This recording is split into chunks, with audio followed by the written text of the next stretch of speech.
भाई पार्टी के बड़ी संख्या में हमें नेता मिले थे। समाजवादी सरकार में जो काम हुए थे उनको भी देखने का मौका मिला और लक्ष्मण पहाड़ी पे जो भगवान श्री राम और भगवान श्री कृष्ण के मंदिर थे उनमें भी दर्शन करने का मौका मिला। इसलिए मैं आप सबसे आज विशेष निवेदन और अपील करने आया हूं कि हालांकि आप बुंदेलखंड क्षेत्र के लोग हैं, बुंदेलखंड का हिस्सा और बुंदेलखंड क्षेत्र में जो चुनाव हुआ उसके हिस्से से अलग कर दिया इस बार आपको। इस बार झांसी के साथ आप वोट नहीं डाल रहे, ललितपुर के साथ वोट नहीं डाल रहे हैं। आपका वोट डालने का चरण भी बदल दिया। आपको अब बांदा, चित्रकूट, इलाहाबाद और पूरा का पूरा जो नया चरण है इसमें वोट डालने का मौका मिल रहा है। लेकिन मुझे पता है आपको चरणों की जो खबर आई होगी पहले चरण से, पहले चरण दूसरे चरण की खबर आई होगी और तीसरे चरण में हम भी वोट डाल के आ रहे हैं।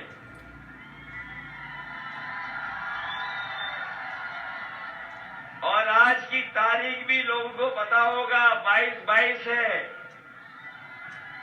समाजवादी पार्टी और गठबंधन ने पहले चरण में ही शतक लगा दिया है और दूसरे चरण में और पहले दूसरे को मिला के शतक लग चुका है। तीसरा चौथा जब वोट पड़ेगा तो एक और शतक लग जाएगा। तो ये डबल शतक लगाने का भी चुनाव है और जब चुनाव आगे जाएगा तो आप देख लेना, देश का अभी तक का उत्तर प्रदेश का सबसे बड़ा ऐतिहासिक परिणाम उत्तर प्रदेश का गठबंधन के पक्ष में होने जा रहा है। आपने सुना होगा कि हमारे बाबा मुख्यमंत्री जहां जा रहे हैं वहां कह रहे हैं कि गर्मी निकाल देंगे, लेकिन चित्रकूट में तो अभी से ही गर्मी है। और जब हमारे चित्रकूट के बुजुर्ग किसान भाई, नौजवान माताएं बहनें ये वोट डालेंगे, उस समय जो गर्मी निकालने वाले उनकी भाप निकाल देंगे वोट डाल करके। इधर आपने उनके भाषण सुने होंगे, बड़े बड़े भाषण दे रहे हैं, उनके भाषण सुने होंगे, बड़े बड़े भाषण दे रहे हैं। और उनके नेताओं के अगर भाषण सुनोगे आप तो उनके छोटे नेता छोटा झूठ बोल रहे हैं, जो बड़े नेता हैं वो बड़ा झूठ बोल रहे हैं और जो सबसे बड़े नेता हैं वो सबसे बड़ा झूठ बोल रहे हैं। बताओ भारतीय जनता पार्टी झूठ बोलती है कि नहीं बोलती है? अब तो इनको अपना नाम भी बदल देना चाहिए। अब इन्हें अपना भारतीय जनता पार्टी नाम नहीं, अब इन्हें अपना कहना चाहिए भारतीय झूठी पार्टी। और ये बात मैं इसलिए कह रहा हूं कि जब चुनाव में आए थे 2017 में तो इन्होंने कहा था कि सभी किसानों की आय हम दोगुनी कर देंगे। आज चित्रकूट के आखिरी में लोग हैं, उत्तर प्रदेश के बहुत राजधानी से दूर भी नहीं है, लेकिन उत्तर प्रदेश का आखिरी जिला है। बताओ हमारे किसान भाइयों, अगर किसी की भी आय दोगुनी हुई हो तो बता दो हमें। और यही नहीं, अगर आपने कोई फसल पैदा की होगी उसकी भी सरकार कीमत नहीं दे पाई। अगर कीमत दे पाई हो तो बताओ आप। और अभी जब खाद लेने गए होगे आप तो आपको खाद नहीं मिली होगी, डीएपी नहीं मिली आपको। और जब खाद की बोरी आपने आकर के देखी होगी तो बताओ 5 किलो की चोरी हो गई कि नहीं हो गई? ये वही भारतीय जनता पार्टी के नेता हैं जो कहते थे कि हवाई चप्पल पहनने वाला हवाई जहाज में चलेगा। बताओ, ये कहा था भारतीय जनता पार्टी ने कि नहीं? ये कहते थे कि हवाई चप्पल पहनने वाला हवाई जहाज में चलेगा, और सोचिए डीजल और पेट्रोल की कीमत कहां पहुंचा दी। आज गरीब की गाड़ी नहीं चल सकती है, आज गरीब की मोटरसाइकिल नहीं चल पा रही। बताओ, डीजल पेट्रोल महंगा हो गया कि नहीं हो गया? कहां पहुंच गया पेट्रोल? 100 से पार हो गया कि नहीं हो गया? और ये अगर सरकार में दोबारा आ गए तो याद रखना, पेट्रोल आपको 200 रुपए प्रति लीटर खरीदना पड़ जाएगा। इनकी सरकार में बैठे लोग गरीबों की मदद नहीं कर रहे हैं। इनके लोग गरीबों की जेब से पैसा निकाल करके अमीरों की तिजोरी भर रहे हैं। और अभी आपने सुना होगा कि एक उद्योगपति 28 बैंकों का पैसा लेकर के भाग गया। सुना है कि नहीं सुना है? बताओ, वो कहां का रहने वाला था? और इससे पहले जो पैसा लेके भागे थे, वो बताओ कहां के थे? ये बैंकों का पैसा, आपका हमारा गरीबों का जो बैंकों में रखा जाता है, वो ये लेके भाग रहे हैं कि नहीं भाग रहे हैं? ये हैं बाहर के कि नहीं बाहर के? तो ये तो चित्रकूट के लोग सब जानते हैं ये बातें तो चित्रकूट के लोग सब जानते हैं। इसका मतलब ये है कि इस बार चित्रकूट के लोग भारतीय जनता पार्टी को वोट डाल करके कूटने का काम करेंगे। बताओ, ये वोटों से कूटे जाएंगे कि नहीं कूटे जाएंगे? ये सरसों का तेल कितने रुपए का हो गया? और जब आप खेत में सरसों खड़ी है और बेचते हो तो बताओ, आपको कीमत मिल पाती कि नहीं मिल पाती? सोचो, ये भारतीय जनता पार्टी के लोग, और ये कहते हैं कि गर्मी निकाल देंगे। जब से पहले दूसरे चरण का वोट पड़ा है, इनके नेता कार्यकर्ता ठंडे पड़ गए हैं।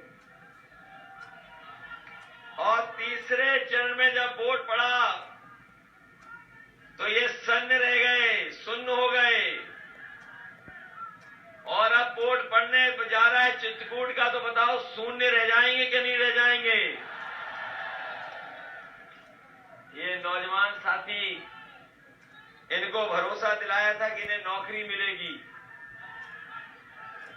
बड़े बड़े विज्ञापन सरकार ने की लगाए हैं, दिल्ली में, लखनऊ में जो विज्ञापन लगाए हैं बड़े बड़े, कहा कि नौजवानों को हमने 70 लाख नौकरी दे दी। बताओ, चित्रकूट के हमें नौजवानों कितनों को नौकरी रोजगार मिल गया? इसलिए हम कह करके जा रहे हैं आपसे कि समाजवादी सरकार बनेगी तो अगर हमें फौज की भर्ती निकालनी पड़ेगी तो फौज की भर्ती निकालेंगे, और साथ ही साथ पुलिस की भी भर्ती निकालेंगे। और ये हमारे पढ़े लिखे लोग, बीएड टेट वाले लोग हैं, ये जानते होंगे, ये पिछले कितने वर्षों से मांग कर रहे थे कि इनकी मांग पूरी हो जाए। इस सरकार ने मांग पूरी नहीं की। ये जानते हैं कि समाजवादी सरकार बनेगी तो बीएड टेट वालों को भी नौकरी और समाजित करने का काम समाजवादी सरकार में होगा। ये हमारे शिक्षा मित्र वाले, ये जो शिक्षा मित्र वाले हैं, ये जानते होंगे कि जब समाजवादी सरकार थी तो इनकी मदद हुई थी और इनका मानदेय भी बढ़ गया था, इनकी मदद होना शुरू हो गई थी। लेकिन बीच में बीजेपी के लोगों ने लालच दिया, ये बीजेपी के चक्कर में फंस गए। बताओ, बीजेपी ने धोखा दिया शिक्षा मित्रों के, नहीं दिया धोखा आपको? और इनके परिवार में इनके लोग, लगभग 5000 लोगों की जान जा चुकी है। बताओ, 5000 लोगों की जान चली गई कि नहीं चली गई शिक्षा मित्र वालों? अगर कोई मदद करने जा रहा है अपने शिक्षाविदों को, तो समाजवादी सरकार में इनकी भी मदद करने का काम करेंगे। और इसलिए मदद हो जाएगी क्योंकि आज सरकार में 11 लाख पद खाली हैं जो सरकार नहीं भर पाई, और सबसे ज्यादा नौकरियां अगर कहीं खाली हैं तो हमारे शिक्षा विभाग में। और इधर आपने सबने महसूस किया होगा, हमारे गरीब हैं, किसान हैं, दूर दूर से चल करके आए होंगे। जब से ये बीमारी आई है तब से पूरी पढ़ाई चौपट हो गई बच्चों की। बताओ चौपट हो गई कि नहीं हो गई? समाजवादी सरकार बनेगी तो अपने बच्चों का भविष्य बनाने के लिए, बच्चों की पढ़ाई के इंतजाम के लिए स्कूल से लेकर के हमें ज्यादा शिक्षकों को लगाना पड़ेगा, तो लगा करके अपने बच्चों का भविष्य बनाने का काम करेंगे। क्योंकि जब बच्चे पढ़े लिखे बनेंगे तभी हमारा समाज सुधरेगा, तभी प्रदेश आगे बढ़ेगा, तभी हमारा देश बढ़ेगा। लेकिन बीजेपी के लोग बच्चों को नहीं पढ़ाना चाहते। आपको पता होगा कोरोना के समय पर स्कूल बंद कर दिए और शराब की दुकान खोल दी।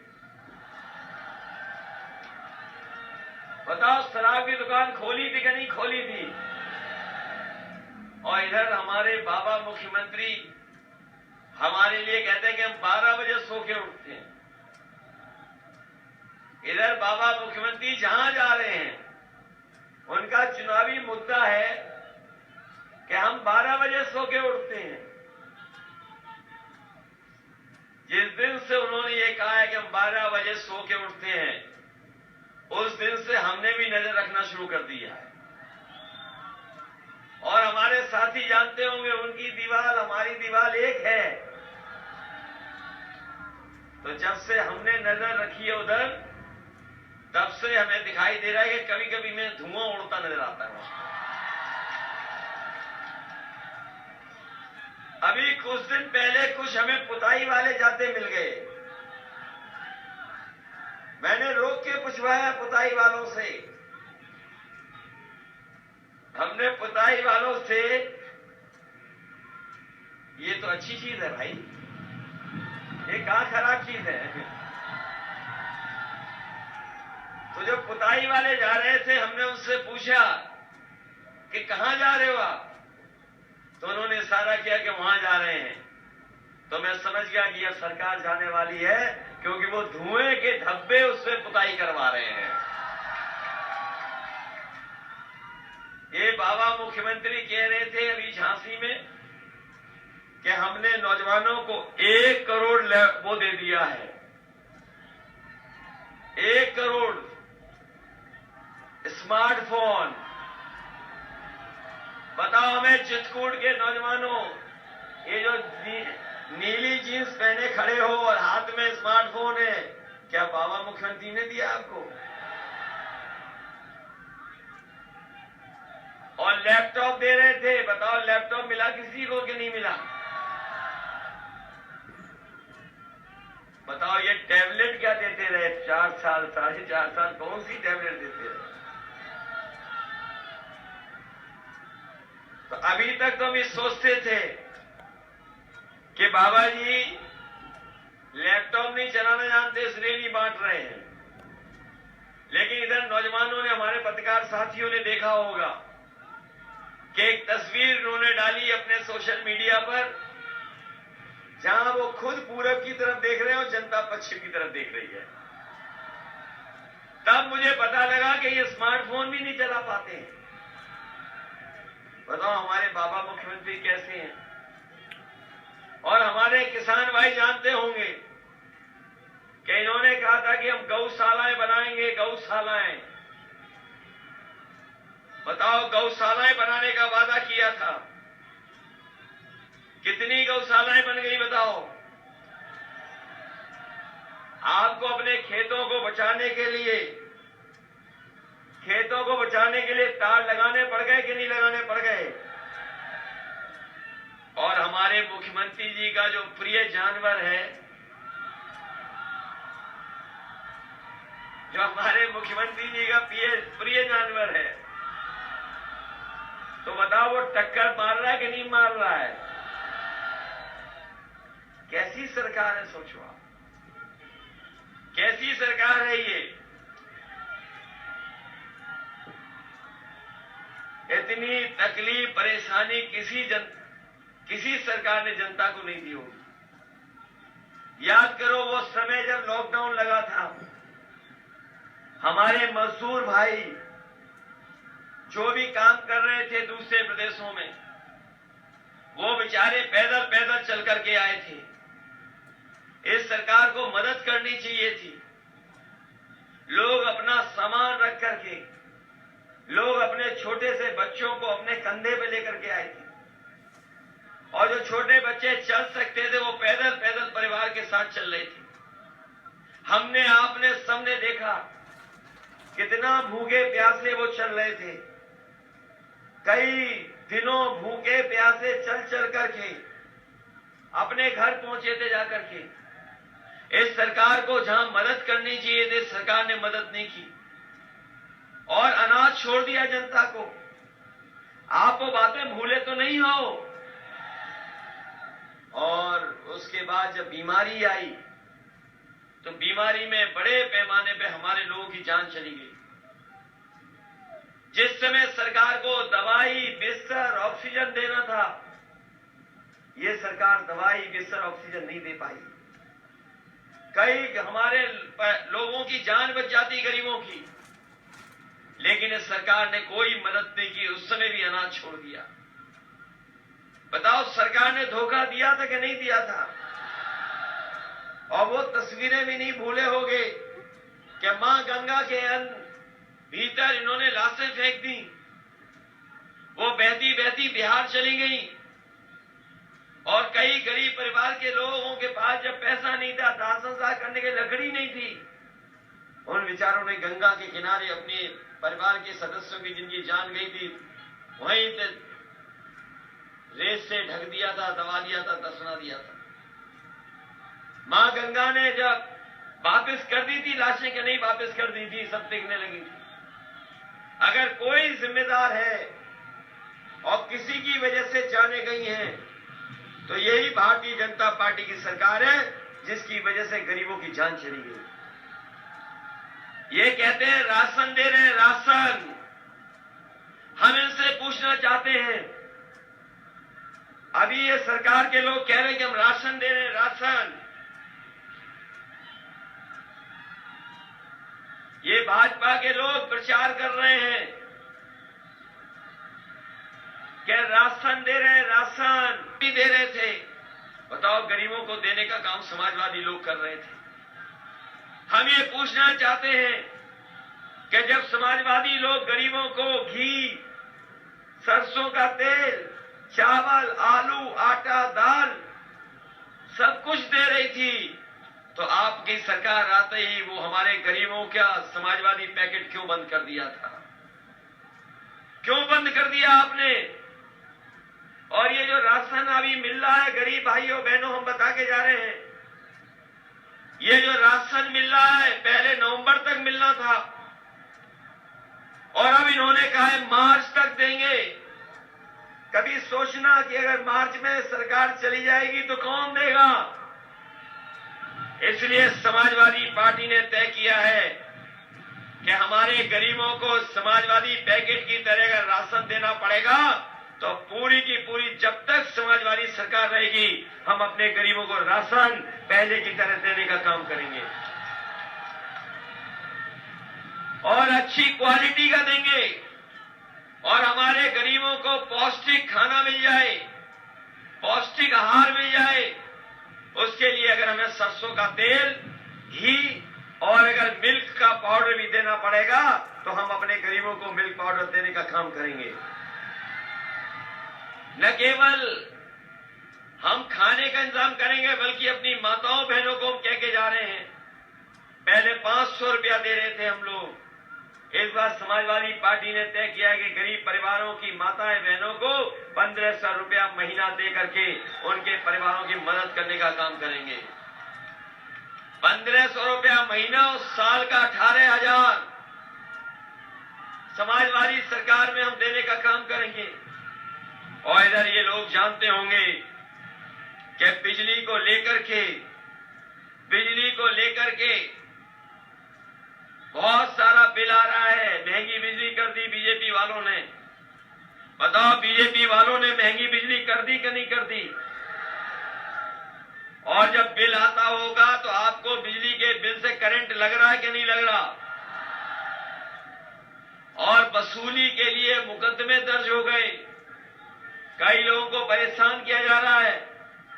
इसलिए समाजवादी पार्टी ने तय किया है कि 300 यूनिट बिजली फ्री होगी, आपको कोई पैसा देना नहीं पड़ेगा।